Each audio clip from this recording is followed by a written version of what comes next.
Hello viewers, রিস্তা take চ্যানেলের আরও একটা নতুন ভিডিওতে আপনাদেরকে স্বাগত জানাই। আমাদের ভিউয়ার্সরা, আমাদের সাবস্ক্রাইবাররা আপনারা প্রত্যেকেই জানেন যখনই কোনো নতুন আপডেট আছে, সেই নতুন আপডেট সহ আমরা আমাদের চ্যানেলে ভিডিও আপলোড করে থাকি। তো আজকের এই ভিডিও আপনাদের জন্য খুবই গুরুত্বপূর্ণ একটা ভিডিও। এখানে আমরা অন্নপূর্ণা যোজনার যে নতুন যে ফর্ম পাবলিশড হয়েছে, সেই ফর্মটা আপনারা ডাউনলোড কীভাবে করবেন বা ফর্মটার মাধ্যমে কী কী বলা হয়েছে, তো ডিটেলস আমরা এই ভিডিওর মাধ্যমে আলোচনা করব। আপনারা এই ভিডিওটা কমপ্লিটলি দেখুন, তাহলে কিন্তু আপনারা খুব সহজেই আপনাদের ফর্মগুলো ফিল আপ করে নিতে পারবেন কারো সাহায্য ছাড়াই। তো প্রথমে আপনারা নিশ্চয়ই জানেন যে অন্নপূর্ণা যোজনার জন্য আলাদা করে কোনো ওয়েবসাইট তৈরি করা হয়নি। আগে যে লক্ষ্মীর ভাণ্ডারের যে ওয়েবসাইট ছিল, সেটাকেই কিন্তু ট্রান্সফার করে দেওয়া হয়েছে অন্নপূর্ণা যোজনা ভাণ্ডারের ওয়েবসাইট হিসেবে। তো সেই মতো social-security.wb.gov.in এই ওয়েবসাইটটা আমরা ওপেন করব পশ্চিমবঙ্গ সরকারে। ওপেন করার পর আপনারা এখানে দেখতে পাচ্ছেন, আগে শুধুমাত্র এই দুটো অপশন ছিল, ট্র্যাক অ্যাপ্লিকেশন স্ট্যাটাস এবং এই পোর্টালটা।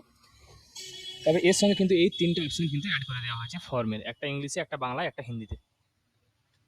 আপনারা যেটা আপনাদের সুবিধা হয় সেটা অনুযায়ী আপনারা যে কোনো ফর্ম ডাউনলোড করে নিতে পারেন। ডাউনলোড করে নেওয়ার পর আপনারা সেগুলো প্রিন্ট আউট করে নেবেন। এটা আলাদা করে কোনো যে আপনাদেরকে অফিস থেকে ফর্ম তুলতে হবে সেরকমের কোনো ব্যাপার নেই। আপনারা এখান থেকে ডিরেক্টলি ফর্মটা ডাউনলোড করবেন, প্রিন্ট আউট করাবেন, বা জেরক্স দোকান থেকে আপনারা ফর্মগুলো নিয়ে নেবেন। তারপরে ফিল আপ করে এগুলো আপনাদের সংশ্লিষ্ট ব্লক অফিসে জমা দেবেন। এখানে আপনাদের অনেকের কনফিউশন হতে থাকতে পারে যে আপনারা কবে ফর্ম ফিল আপ করবেন বা কীরকমভাবে টাকা পাবেন। দেখুন, এরকমের জন্য অফিসিয়াল যে নোটিফিকেশন দেওয়া হয়েছে, সেখানে বলা হয়েছে যে আপনারা এই ফর্ম ফিল আপগুলো আগামী 3 মাসের মধ্যে করে জমা দিন, কোনো তাড়াহুড়া করার দরকার নেই। যাদের এনরোলমেন্ট আইডি যেরকমভাবে ভেরিফিকেশন হবে, আপনারা সেরকম টাকা পাবেন। তবে ততদিন অবধি হয়তোবা আপনারা লক্ষ্মীর ভাণ্ডারের টাকাগুলো পেতে পারেন। তো এখানে আমরা দেখুন একটা বাংলায় আমরা ডাউনলোড করবো ফর্মটা অন্নপূর্ণা যোজনার। এখানে আমরা ক্লিক করব। ক্লিক করার সঙ্গে সঙ্গে দেখুন আমাদের ডাউনলোডটা হয়ে গেছে। এখানে আমরা ফর্মটা এখানে ওপেন করব। ওপেন করা দেখুন টোটাল ফর্মটা 13 পেজের ফর্ম দেওয়া আছে। এখানে স্টেপ বাই স্টেপ দেওয়া আছে, এখানে আলাদা আলাদা করে ডিটেল করে ভাগ করে দেওয়া আছে। প্রথমেই আমাদের এখানে বলা আছে পারিবারিক তথ্য সংগ্রহের ফর্ম। এখানে আপনাদেরকে ফর্মটা দেখানো শুরুর আগেই আমরা আপনাদেরকে বলে দিই যে এখানে কিন্তু প্রতিটা পরিবার থেকে একটা করে ফর্ম ফিল আপ করলেই হবে, কেননা এখানে একটা পরিবারের মধ্যে সমস্ত ডিটেলসগুলো দেখানো আছে। এখানে কিন্তু আলাদা করে আর মানে এক একজন ইন্ডিভিজুয়াল ব্যক্তির ক্ষেত্রে এক একটা করে ফর্ম ফিল আপ করার কোনো দরকার নেই। দেখুন, প্রথমে আমরা আসছি, এখানে বলা হয়েছে পারিবারিক পরিচয়। এখানে আপনাদের পরিবারের যিনি প্রধান, হেড অফ দ্য ফ্যামিলি, প্রধানের নাম এখানে আপনাকে দিতে হবে। পুরো নাম লিখবেন এখানে আধার কার্ড অনুযায়ী, জন্ম তারিখ, দিন, মাস, বছর হিসাবে, পরিবার প্রধানের লিঙ্গ, তিনি পুরুষ না মহিলা না অন্যান্য, এটা এখানে লিখবেন। আধার নাম্বার দেবেন এখানে, যদি ডিজিটাল রেশন কার্ড থাকে তাহলে তার আইডি এখানে দেবেন। পরিবারের সদস্য সংখ্যা কজন সেটা এখানে সংখ্যায় লিখে দেবেন। ঠিকানা, স্থায়ী ঠিকানা আপনাদের আধার কার্ড বা ভোটার কার্ড অনুযায়ী এখানে লিখবেন। যোগাযোগ নম্বর অর্থাৎ মোবাইল নাম্বার লিখবেন।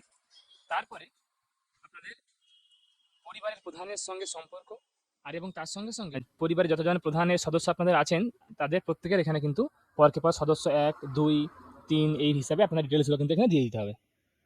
এবং আপনি যে সদস্যের আপনি অ্যাপ্লিকেশনটা করছেন অন্নপূর্ণা যোজনার, সাইডে কিন্তু আপনার টিকমার্ক দিয়ে দেবেন। যদি বাকি সদস্যগুলোর আপনার অ্যাপ্লিকেশন করছেন না, তাহলে এখানে টিকমার্ক দেওয়ার দরকার নেই।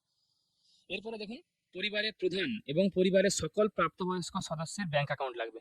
মানে আপনার হেড অফ দ্য ফ্যামিলি সহ এবং যারা যারা অ্যাপ্লিকেন্ট আপনারা আছেন, এবং তার সঙ্গে সঙ্গে যারা আপনাদের মানে 18 বছর বয়সের উপরে আপনার যাদের যে সমস্ত আপনাদের পরিবারের সদস্যরা আছে, তাদের প্রত্যেকের কিন্তু এখানে ব্যাংক অ্যাকাউন্ট নাম্বার এখানে দিতে হবে, তার সঙ্গে ব্যাংকের নাম, অ্যাকাউন্ট নাম্বার এবং আইএফএসসি কোড।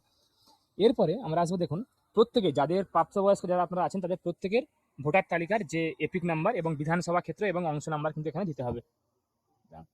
এগুলো কিন্তু এখানে দিতে হবে।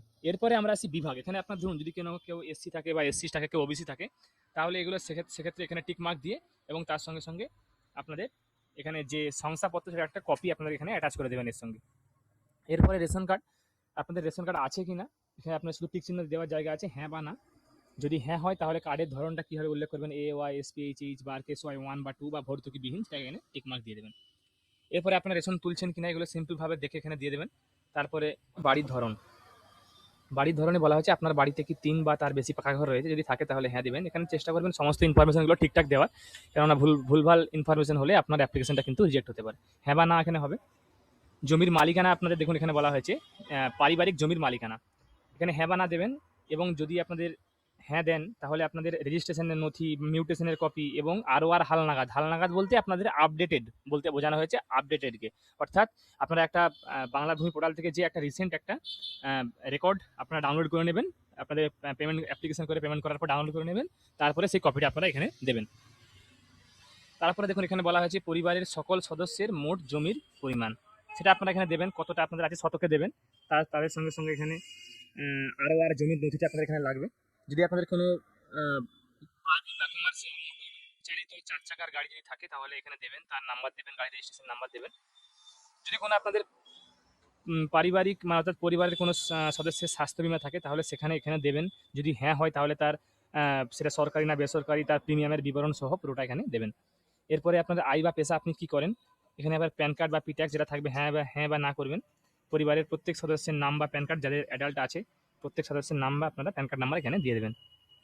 আপনারা কি কাজ করেন, কর্মসংস্থানের ধরন সরকারি না বেসরকারি এরকম দেখুন অনেকগুলো এখানে আছে, পরিযায়ী শ্রমিক, বেকার, সেগুলো এখানে স্টেপ বাই স্টেপ দেবেন।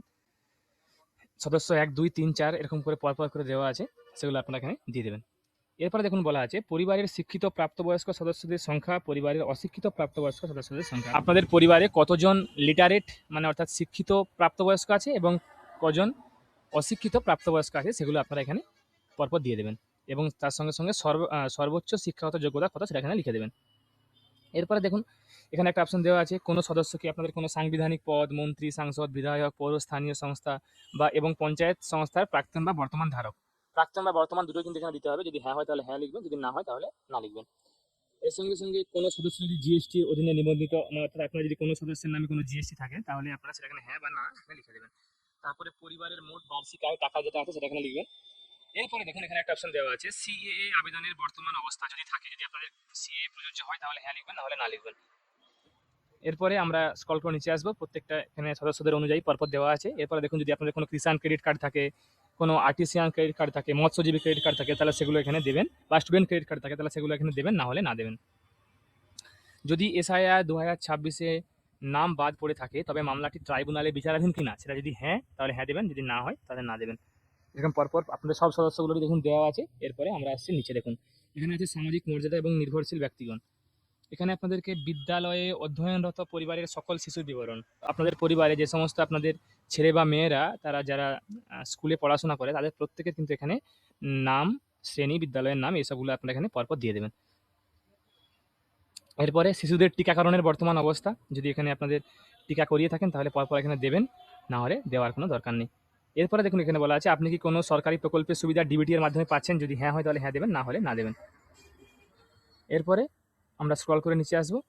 এরপরে দেখুন এখানে আপনাদের একটা ঘোষণা ও সম্মতিপত্র আছে, এখানে আপনাদেরকে সম্মত হিসাবে একটা সাইন করতে হবে, আপনারা একটা এখানে সাইন করে দেবেন। তারপরে বাকি এই অপশনটা এটা শুধুমাত্র সরকারি ব্যবহারের জন্য, এখানে আপনাদের কিছু করতে হবে না। এরপরে দেখুন এখানে ফর্মটা শেষ। তো আশা করি আপনারা যারা দেখলেন ভিডিওটা পুরোপুরিভাবে তারা হয়তো আপনারা একটা প্রাইমারি ভাবে বুঝতে পারলেন যে আপনারা অ্যাপ্লিকেশনটা কিভাবে করবেন। এরপরে আপনারাকে বলবো আপনারা অবশ্যই আমাদের চ্যানেলটাকে সাবস্ক্রাইব করে রাখুন, কারণ এর আগের ভিডিওটাতে আমরা একটা sample copy form fill up করে আপনাদেরকে আমরা দেখাবো যে আপনারা কিভাবে একদম পাই টু পাই ভাবে আপনাদের এই অন্নপূর্ণা যোজনা ভান্ডারের অ্যাপ্লিকেশনটা আপনারা কিভাবে ফিল আপ করবেন। আশা করি আপনাদেরকে ভিডিওটা ভালো লেগেছে। যারা যারা আমাদের চ্যানেলটা আপনারা এখনো সাবস্ক্রাইব করেননি, এরকম নিত্য নতুন ভিডিও পেতে বা দেখতে আমাদের চ্যানেলটাকে অবশ্যই সাবস্ক্রাইব করুন। তার সঙ্গে সঙ্গে ভিডিওটাকে লাইক করুন, কমেন্ট করুন, কোনো অসুবিধা হলে জানান কমেন্টে, আমরা চেষ্টা করবো সেই সমস্ত কমেন্টগুলোকে নিয়ে আরও ভিডিও করা, এবং ভিডিওটাকে অবশ্যই শেয়ার করুন। আমি আপনাদের কাছে আবারও কোনো নতুন টপিক বা নতুন কন্টেন্ট নিয়ে নতুন ভিডিও নিয়ে হাজির হব। ধন্যবাদ।